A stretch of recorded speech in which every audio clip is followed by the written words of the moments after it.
नमस्कार मेरे प्यारे भाइयों और बहनों, मैं विवेक कुमार। क्राइम की कहानी के नए एपिसोड में आप सभी लोगों का हार्दिक स्वागत है। कहानी में आगे बढ़ने से पहले कृपया क्राइम की कहानी चैनल को सब्सक्राइब कर बेल आइकन जरूर दबा लें ताकि मेरे हर वीडियो का नोटिफिकेशन आपको मिलता रहे। तो चलिए आज की कहानी शुरू करते हैं। 16 फरवरी 2017 को उत्तर प्रदेश के मुरादाबाद जिले के गांव सिरकोई भूड़ निवासी अरविंद गांव की ही रहने वाली शीतल के घर पहुंचा। प्रॉपर्टी डीलर अरविंद शीतल को मुंह बोली बहन मानता था। शीतल एक बुटीक में काम करती थी। अरविंद ने शीतल के घर जाकर उसकी मां अनीता देवी से कहा कि गजरौला में उसकी मौसेरी बहन की शादी है, इसलिए वह शीतल को अपने साथ ले जाना चाहता है। अनीता अरविंद को घर के सदस्य की तरह मानती थी और उस पर विश्वास करती थी, इसलिए उसने शीतल को उसके साथ गजरौला भेज दिया। अगले दिन यानी 17 फरवरी 2017 को अरविंद गजरौला से लौटकर घर आ गया, पर उसके साथ शीतल नहीं आई। अनीता ने अरविंद से शीतल के बारे में पूछा तो उसने कहा, आंटी, शीतल मेरे साथ गई जरूर थी, पर रास्ते में मुझसे 1500 रुपये लेकर लौट आई थी। इसके बाद अरविंद ने शीतल के घर वालों को विश्वास में लेकर कहा, देखो, मुझे यह बात कहनी तो नहीं चाहिए जो आपको बुरी लगे, पर मैं बताना चाहता हूं कि आजकल शीतल पर महेंद्र कुछ ज्यादा ही मेहरबान है। उन दोनों के बीच कुछ चल रहा है। मुझे लगता है कि शीतल महेंद्र के साथ ही गई है। शीतल की मां अनीता तुरंत महेंद्र के घर पहुंच गई। उसने पूछा कि महेंद्र कहाँ है, तो उसके घर वालों ने बताया कि उसका कल से ही कुछ पता नहीं है। जब भी उसे फोन किया जाता है, उसके फोन की घंटी तो बजती है, लेकिन वह फोन उठाता नहीं है। यही बात अनीता ने भी बताई कि शीतल के फोन की घंटी तो बज रही है, पर वह फोन उठा नहीं रही है। महेंद्र और शीतल के घर वालों ने यही समझा कि दोनों को अभी दुनियादारी की समझ नहीं है, जल्दी ही वापस आ जाएंगे। लेकिन जब 2 दिन बाद भी दोनों घर नहीं आए तो शीतल और महेंद्र के घर वालों ने मझोला थाने में उनकी गुमशुदगी दर्ज करा दिया। थाना मझोला पुलिस ने भी इस मामले को गंभीरता से नहीं लिया। सोचा कि प्रेम प्रसंग का मामला है, इसलिए दोनों के घर वालों से कह दिया कि वे अपनी अपनी रिश्तेदारियों में उन्हें खोजें। जब मिल जाएं तो थाने आकर खबर कर दें। जब कहीं से भी शीतल और महेंद्र के बारे में कोई जानकारी नहीं मिली तो दोनों के घर वालों ने मुरादाबाद के एसएसपी मनोज तिवारी, जिलाधिकारी सुहैर बिन सगीर, डीआईजी ओमकार सिंह से गुहार लगाई। इस पर भी उनकी शिकायत पर कोई कार्रवाई नहीं हुई। मजबूरन शीतल के घर वालों ने महिला थाने और एएसपी ऑफिस के बाहर जाम लगा दिया। महिला थाना और एएसपी ऑफिस आसपास ही स्थित हैं। एएसपी यशवीर सिंह ने शीतल के घर वालों को समझा बुझाकर भरोसा दिया कि पुलिस जल्द ही शीतल का पता लगाएगी। इस आश्वासन के बाद जाम खुल गया। 28 फरवरी 2017 को संभल जिले के थाना असमोली के गांव घूंघरपुर का चेतन सिंह सुबह अपने आम के बाग में गया तो उसने देखा कि कुछ कुत्ते किसी लाश को खा रहे हैं। चेतन सिंह ने तुरंत इसकी सूचना थाना असमोली पुलिस को फोन द्वारा दे दिया। सूचना मिलते ही थाना प्रभारी ब्रिजेश यादव फोर्स के साथ घटनास्थल पर पहुंच गए। वह शव किसी महिला का था। घुटने के नीचे का हिस्सा छोड़कर पूरी लाश कुत्ते खा गए थे। कपड़ों से पुलिस ने अनुमान लगाया कि लाश महिला की है। पास ही एक गड्ढा था, जिससे अंदाजा लगाया कि लाश इसी गड्ढे में दफनाई गई थी। एसआई मेघराज सिंह ने मौके की जरूरी कार्रवाई पूरी कर शव को पोस्टमार्टम के लिए भिजवा दिया। पोस्टमार्टम के बाद पुलिस ने उसका डीएनए कराने के लिए सैंपल सुरक्षित कर लिया। अगले दिन किसी युवती की सड़ी गली लाश मिलने की खबर अखबार में छपी। अनीता के कई रिश्तेदार संभल में रहते थे। उन्हें पता था कि अनीता की बेटी शीतल कई दिनों से लापता है। अखबार में अज्ञात युवती की लाश मिलने की खबर पढ़कर एक रिश्तेदार ने शीतल के घर वालों को फोन कर दिया। यह जानकारी मिलने के बाद शीतल के पिता जसपाल सिंह पत्नी अनीता को लेकर थाना असमोली पहुंच गए। पुलिस ने जब बरामद कपड़े आदि उन्हें दिखाए तो दोनों ही फूट फूट कर रोने लगे।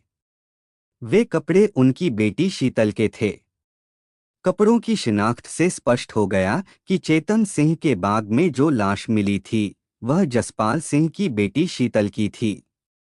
19 मार्च 2017 को जिला अमरोहा के थाना सैद नगली के गांव ढक्का निवासी शराफत हुसैन के आम के बाग में भी जमीन में गड़ी एक लाश को कुत्ते नोच नोच कर खा रहे थे।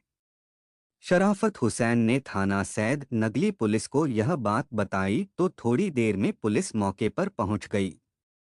पुलिस ने गड्ढा खोदकर जब लाश बाहर निकाली तो वह किसी पुरुष की थी, पर उसका सिर गायब था।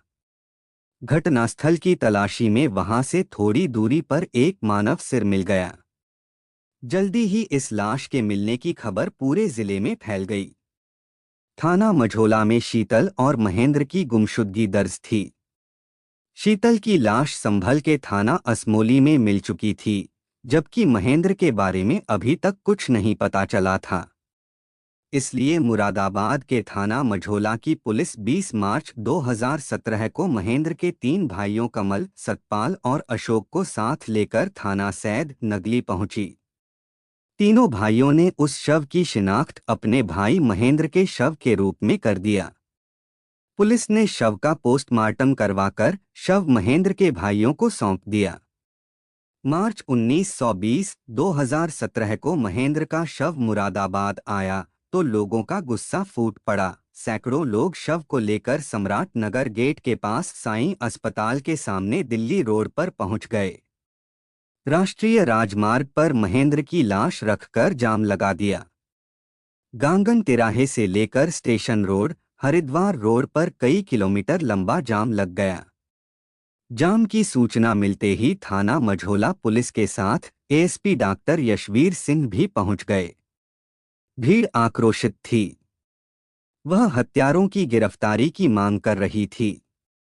माहौल को देखते हुए मुरादाबाद के अन्य थानों की पुलिस बुला ली गई।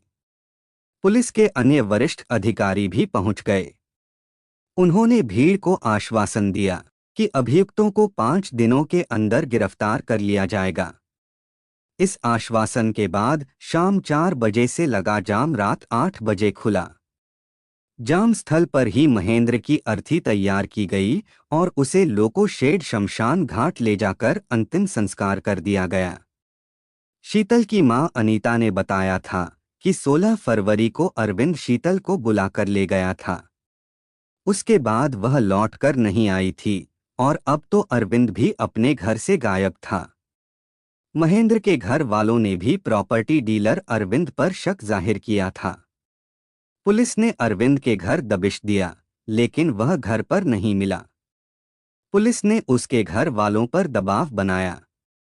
इसका नतीजा यह निकला कि अरविंद ने 23 मार्च 2017 को मुरादाबाद की सीजेएम कोर्ट में आत्मसमर्पण कर दिया, जहां से पुलिस ने उसे 2 दिनों के रिमांड पर लेकर पूछताछ किया। पूछताछ में अरविंद ने स्वीकार कर लिया कि शीतल और महेंद्र की हत्या उसी ने कराई थी। इसके बाद उसने दोनों हत्याओं की जो कहानी बताई वह इस प्रकार थी। अरविंद की बहन दुर्गेश का गांव में ही बुटीक था। शीतल उसी के बुटीक पर काम करती थी। चूंकि वह उसकी बहन की सहेली थी, इसलिए अरविंद उसे मुंह बोली बहन मानता था। दुर्गेश का शीतल के यहाँ आना जाना था। उसी बीच सिरकोई भूड़ निवासी महेंद्र के अवैध संबंध दुर्गेश से हो गए। महेंद्र प्रॉपर्टी डीलर का काम करता था। घर वालों ने दुर्गेश को बहुत समझाया कि वह महेंद्र से संबंध ना रखे, क्योंकि वह उनकी बिरादरी का नहीं है। घर वालों के समझाने से दुर्गेश मान गई। इसके बाद घर वालों ने दुर्गेश की आनन फानन में शादी कर दिया। कुछ दिनों ससुराल में रहकर दुर्गेश मायके आकर रहने लगी। जब दुर्गेश के पति को पता चला कि उसकी पत्नी के महेंद्र से संबंध थे, तो उसने दुर्गेश को तलाक दे दिया। इसी वजह से अरविंद महेंद्र से रंजिश रखने लगा। पति से तलाक होने के बाद दुर्गेश का महेंद्र से मिलना जुलना फिर से शुरू हो गया।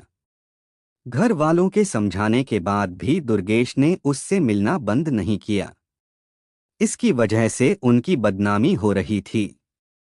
एक दिन अरविंद ने गुस्से में दुर्गेश को गला घोंटकर मार डाला और लाश को सिरकोई भूड़ के पास रेलवे लाइन पर डालाया। ट्रेनों के गुजरने से दुर्गेश की लाश कट गई। रेलवे पुलिस और थाना मझोला पुलिस ने इसे आत्महत्या मानकर जांच आगे नहीं बढ़ाई। बहन को ठिकाने लगाने के बाद अरविंद ने ठान लिया कि वह महेंद्र को भी नहीं छोड़ेगा। वह महेंद्र को ठिकाने लगाने की योजना बनाने लगा। कुछ दिनों पहले की बात है। शीतल का मोहल्ले के ही रवि से प्रेम संबंध था। उसके घर वालों ने एक दिन उसे रवि के साथ आपत्तिजनक स्थिति में देख लिया। घर वालों ने रवि को थाना मझोला पुलिस के हवाले कर दिया। पुलिस ने जब शीतल से पूछताछ की तो घर वालों के दबाव में उसने रवि के खिलाफ बयान दे दिया। पुलिस ने रवि को जेल भेज दिया। रवि अभी भी मुरादाबाद जेल में बंद है। बाद में शीतल को अफसोस हुआ कि उसे घर वालों के दबाव में रवि के खिलाफ बयान नहीं देना चाहिए था, क्योंकि वह सचमुच उसे चाहती थी। वह अक्सर अपने प्रेमी रवि से मिलने जेल जाती रहती थी। उसने रवि को भरोसा दिया था कि वह उसे जल्दी ही छुड़ा लेगी। शीतल किसी भी तरह रवि की जमानत कराना चाहती थी, पर इसके लिए उसे रुपयों की जरूरत थी। चूंकि अरविंद शीतल को बहन मानता था और शीतल भी उस पर भरोसा करती थी, इसलिए एक दिन उसने अरविंद को कहा कि उसके बयान से रवि जेल चला गया है, पर अब वह उसे हर हालत में जेल से बाहर निकलवाना चाहती हूँ। अरविंद यह सुनकर बहुत खुश हुआ, क्योंकि जिस बात की वह योजना बना रहा था वह शीतल की मदद से आसानी से पूरा हो सकती थी। उसने कहा, शीतल, तुम मेरी बहन हो, क्या मैं तुम्हारे इतने भी काम नहीं आ सकता? पर शीतल, मेरा एक छोटा सा काम है, तुम उसे करा दो। शीतल ने कहा, बोलो क्या करना है? अरविंद ने कहा, देखो, आजकल महेंद्र से तुम्हारी कुछ ज्यादा ही बन रही है। तुम्हें तो पता है कि दुर्गेश की आत्महत्या के बाद से मैं महेंद्र से बात नहीं करता। हम दोनों प्रॉपर्टी डीलिंग का काम करते हैं। कांशीराम नगर के पास एक बड़े प्लॉट का सौदा मैंने कर लिया है। महेंद्र उसमें टांग अड़ा रहा है। वह पार्टी को मेरे बारे में उल्टा सीधा बताकर गुमराह कर रहा है। तुम्हें कुछ नहीं करना, बस तुम पार्टी के पास महेंद्र को ले आना। वहां पर आमने सामने पार्टी से बात हो जाएगी। इस काम के लिए तुम्हें 50,000 रुपए और एक प्लॉट मिल जाएगा। शीतल ने कहा, इतना सा काम है, यह तो मैं चुटकी बजाकर करा दूंगी। 16 फरवरी 2017 की शाम घूमने के बहाने वह महेंद्र को ले गई। दिल्ली रोड स्थित गांगन नदी के तिराहे से सैद नगली के लिए ऑटो बुक करके वहां पहुंच गई। वहां अरविंद, सुपारी किलर गुलाम, अरविंद का भाई राजू और मामा कल्लू मिल गए। सबने मिलकर पहले शीतल की हत्या किया, क्योंकि वह पूरे मामले की राजदार थी। इसके बाद उन्होंने महेंद्र को भी मौत के घाट उतार दिया। इन लोगों ने महेंद्र की लाश सैद नगली के गांव ढक्का की एक बाग में गड्ढा खोद दबा दिया, तो वहां से 2 किलोमीटर दूर संभल के थाना असमोली के गांव घूंघरपुर के एक बाग में शीतल को दफना दिया। पुलिस ने अरविंद की निशानदेही पर मोबाइल फोन और हत्या में प्रयुक्त फरसा सोनपुर के जंगल से बरामद कर लिया था। विस्तार से पूछताछ के बाद पुलिस ने अरविंद को न्यायालय में पेश कर जेल भेज दिया। कहानी लिखे जाने तक अन्य अभियुक्त पुलिस के हाथ नहीं लगे थे। पुलिस सरगर्मी से उनकी तलाश कर रही थी। कहानी को लास्ट तक सुनने के लिए आपका धन्यवाद।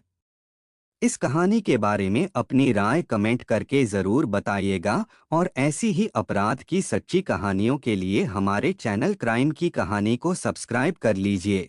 कहानी को लाइक और शेयर जरूर करें। धन्यवाद।